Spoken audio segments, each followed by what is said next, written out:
Hey guys, welcome into Stacking Dubs. I'm your host, Chris Chin. Warriors lose their fifth straight game up in Denver with a chance to prove that, hey, we have some grit. We can win without Draymond Green.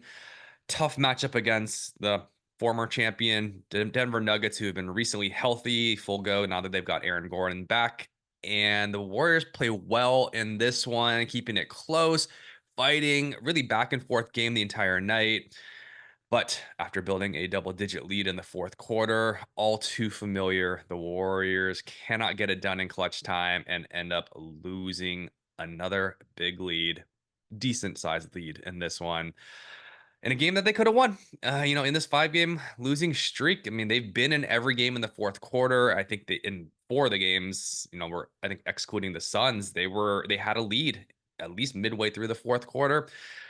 So I guess the bright side is that, there are just a few minor adjustments, a few things go your way a bit and you figure a few things out, make a few changes. And hey, this could have been a, 2-3 streak, even a 3-2 streak, and you're still sitting pretty in the West. But as it is, after a blistering start to begin the season and coasting and being in first place for a while in the West, we are now in seventh. 12-8, which I guess if you told me at this point, 20 games into the season, you said we were 12-8, I would have said we'll take it. But I think our expectations were a little bit higher after just such a great start. And whereas holiday season comes around, we find ourselves reeling and just really trying to figure some things out. And I guess in the name of the holiday season, it is beginning to feel a lot like last year. The flip side is, I guess last year, as we headed into like mid-December, the Warriors did pull off a little 5 game win streak heading into Christmas. So let's hope that that continues for this year. But we're facing a lot of these the same issues that we knew were going to exist, and we had more or less kind of shot ourselves beyond expectations early in the season. We had played with force, played with energy.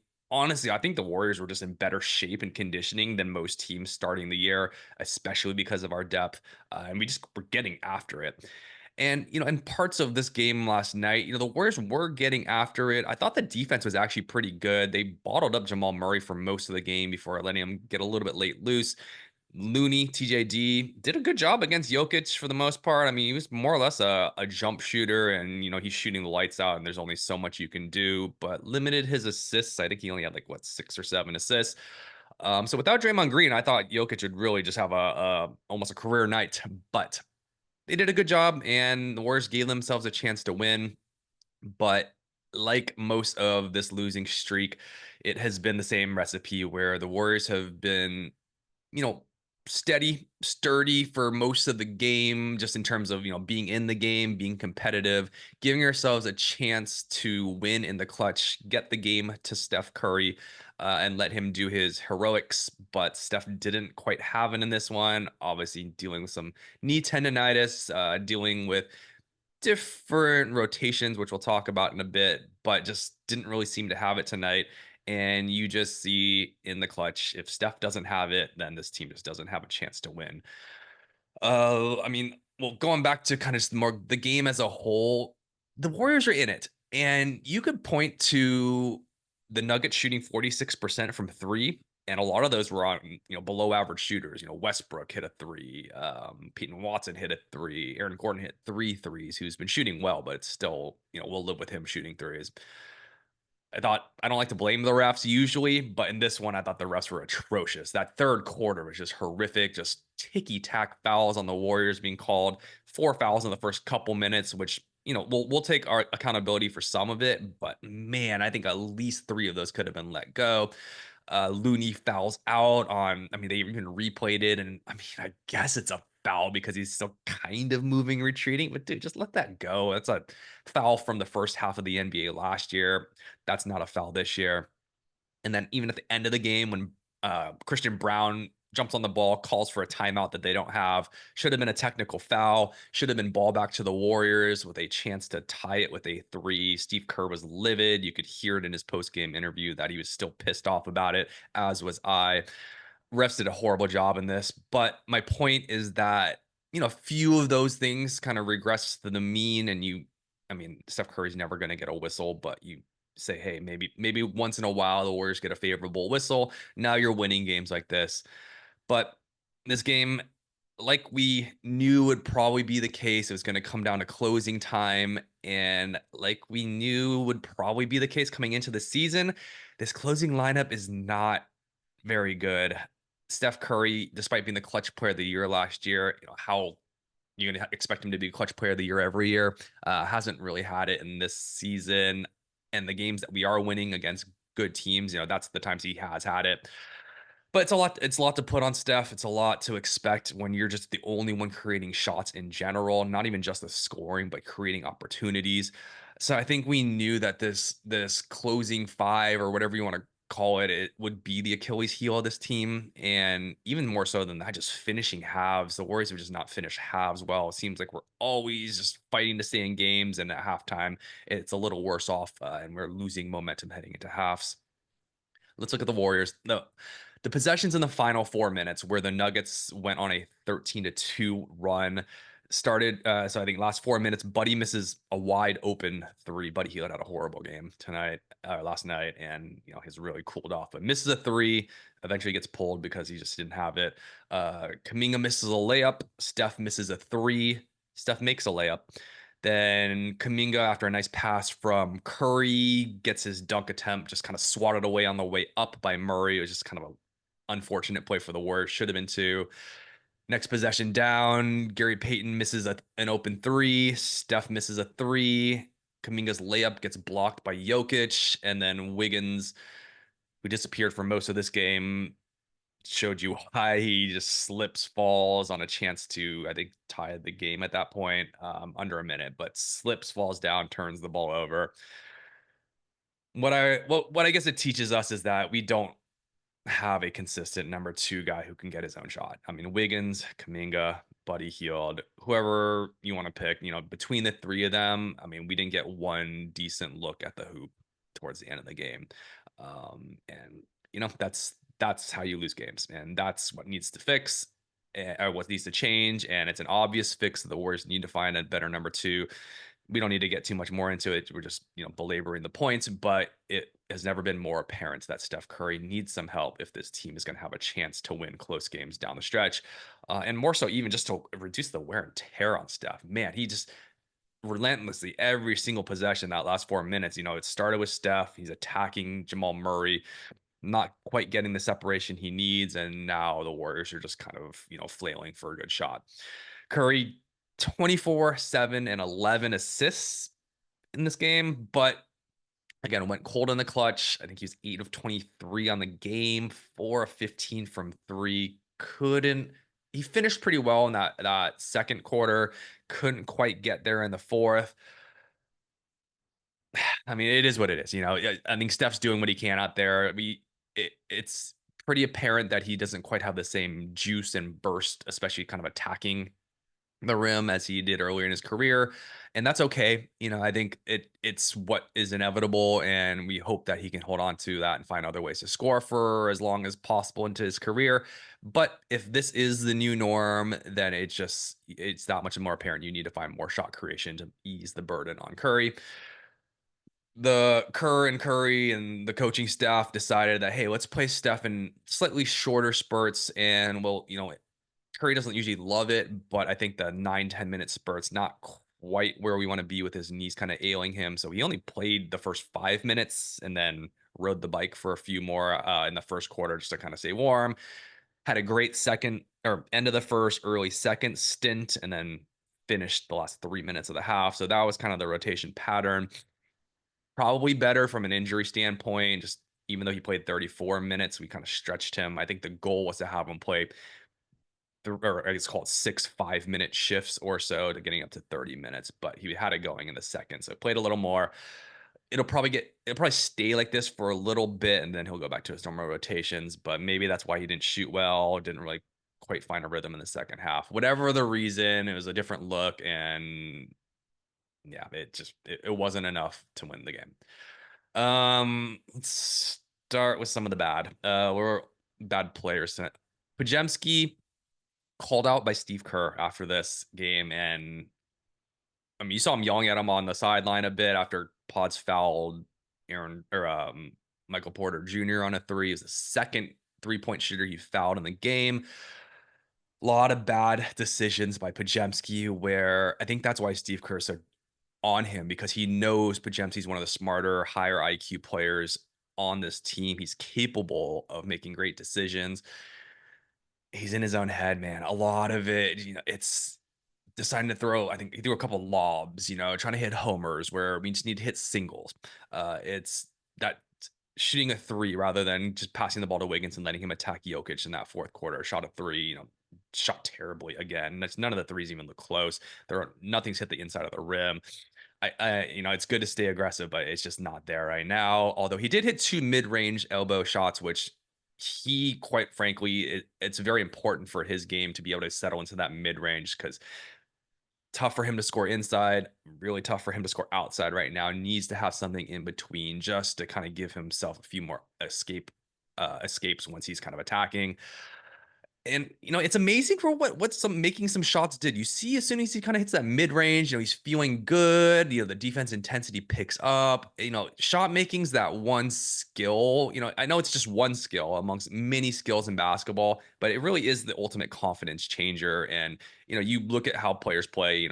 And often you just look at their scoring, their shooting, and that is very important. But there's so many other aspects that shooting and your confidence really does end up impacting, even though they should be separate. But I've been seeing it a lot with Pajemski. He misses a shot, misses a three, and then it seems like every time the next possession, he's making a poor defensive play. It's fouling somebody, it's letting up a bucket, it's just a negative play that you can tell he's just reeling from the shot, and it's affecting him on the other side of the floor. So needs to just get that confidence back, make good decisions, just trust the process, keep on playing through it. We know you can be better, but man, right now it's hard to play Pajemski. I mean, that shooting guard spot for us is just really struggling, and I guess it has to probably be Pajemski coming around. I mean, we've tried Moody there, and Moody. We'll get to Moody in a sec, but Moody played up and down in this one, or we'll call it down, and then very up in the second half.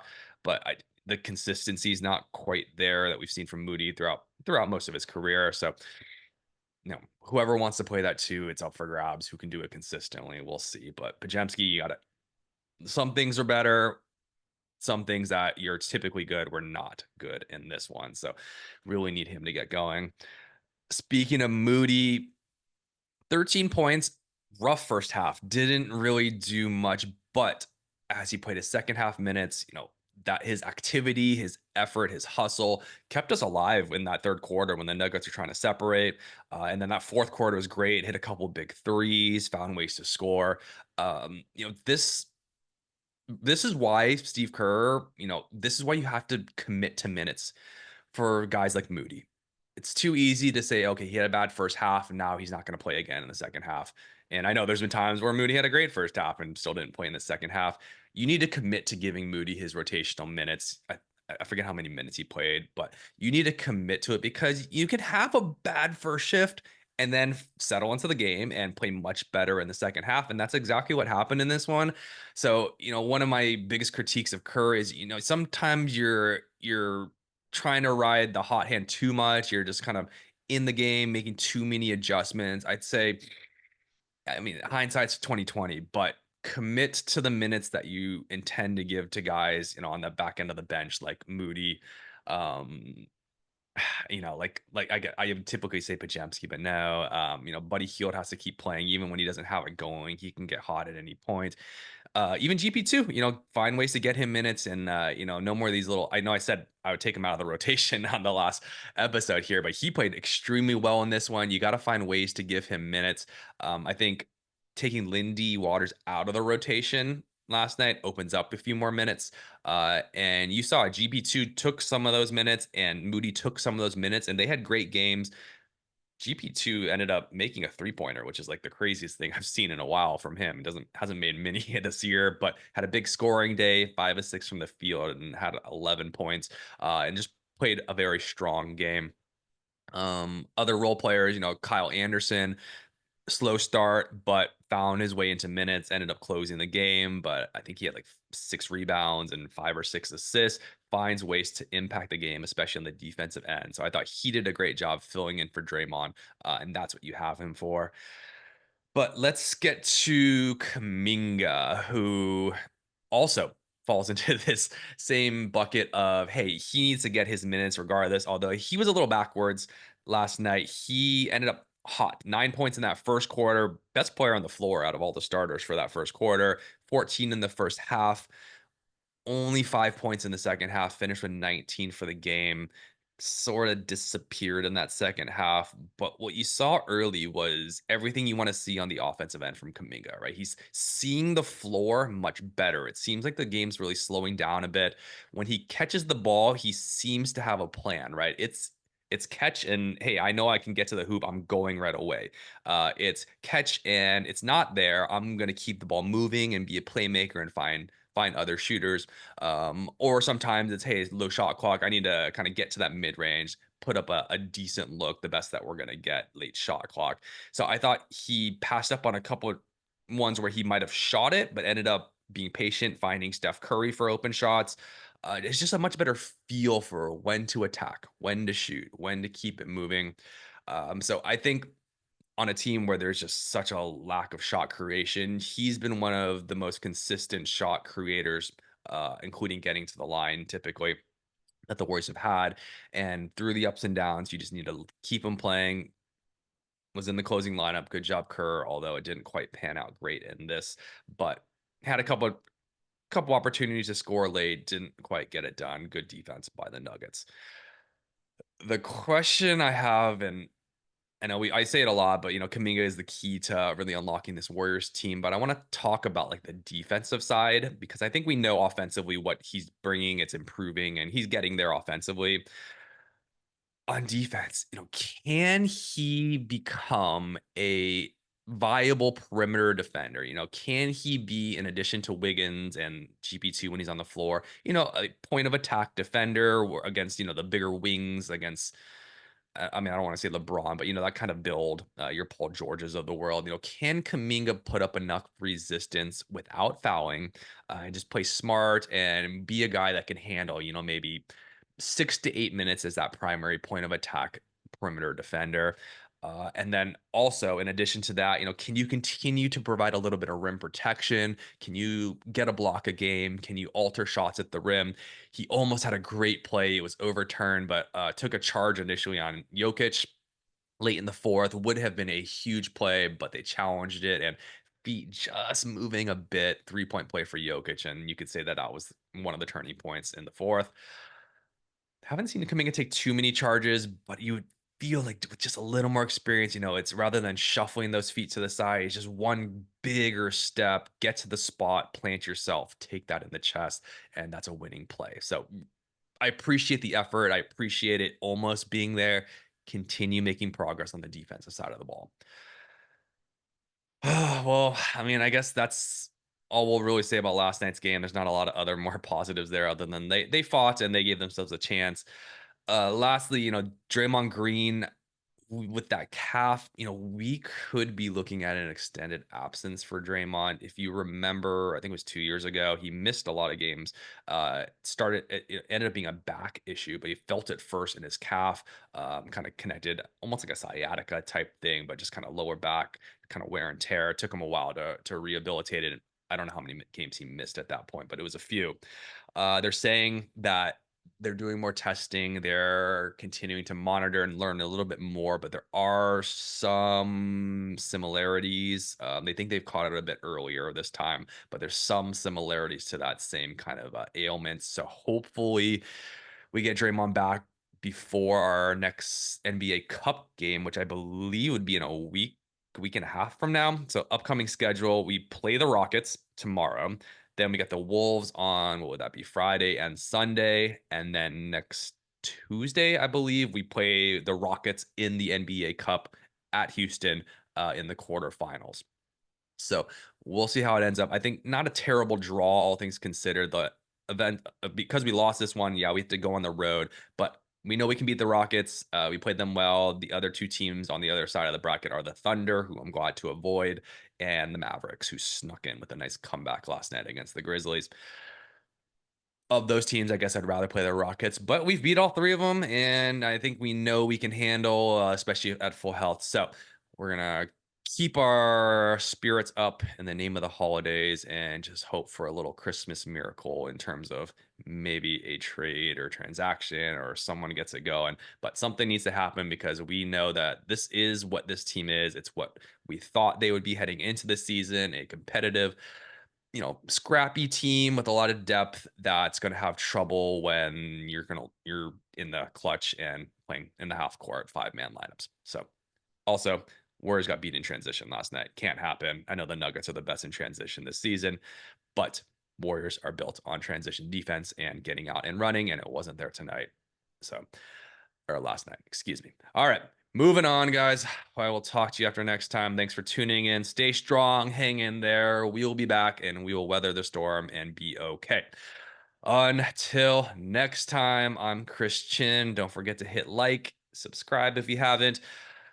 I'll talk to you guys soon. Peace, love, and Sack and Dubs.